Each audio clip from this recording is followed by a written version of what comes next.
Hello everybody, जीना education channel में आप सभी स्टूडेंट का स्वागत है। आज का जो हमारा सब्जेक्ट है वो है इंग्लिश और टॉपिक है पोयम मीटिंग एट नाइट और इसके पोएट हैं रॉबर्ट ब्राउनिंग।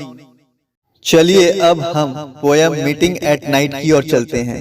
इस कविता में पोएट रॉबर्ट ब्राउनिंग दो प्रेमी जोड़े के गुप्त मिलन की बातें करते हैं, अर्थात यह पोयम एक लव पोयम है।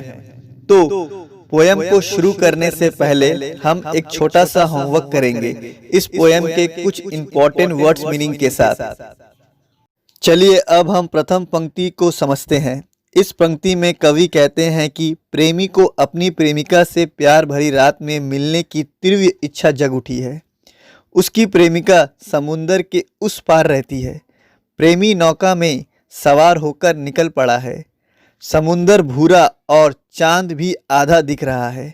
सोए हुए समुंदर के सीने से तरंग उठ रही थी और प्रेमी के मन में अपनी प्रेमिका के प्रति मिलन की बेचैनी बढ़ते ही जा रही थी। प्रचंड लालसा में प्रेमी का मन और ज्ञान इंद्रियां जलकर लाल हो गई है अपने प्रेमिका के मिलन के लिए। लंबे भ्रमण के बाद जब नौका तट अर्थात खाड़ी पर पहुंचती है, नौका को तट पे बांध दिया जाता है।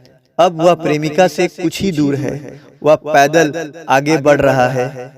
अब हम दूसरी पंक्ति की ओर चलते हैं, लेकिन उससे पहले इस स्टैंजर के कुछ इंपॉर्टेंट वर्ड्स मीनिंग देख लेते हैं।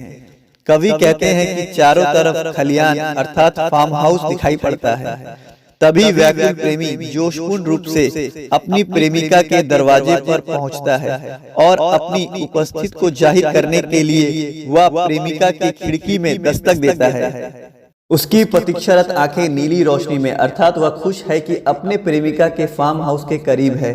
तभी खिड़की की दस्तक के बाद प्रेमिका दिया सलाई से अपने प्रेमी को अपने होने का अर्थात घर में मौजूद होने का एहसास कराती है। फिर दोनों प्रेमी और प्रेमिका का मिलन होता है। वे लोग धीमी दबी हुई शब्दों में बात करते हैं ताकि उनका मिलन गोपनीय और बाहरी दुनिया से छुपा रहे, अर्थात उनका मिलन इसी तरह चलता रहे। उम्मीद है कि आपको ये पोयम काफी सरल, सहज और अच्छा लगा होगा। So thanks for watching this video and have a good day.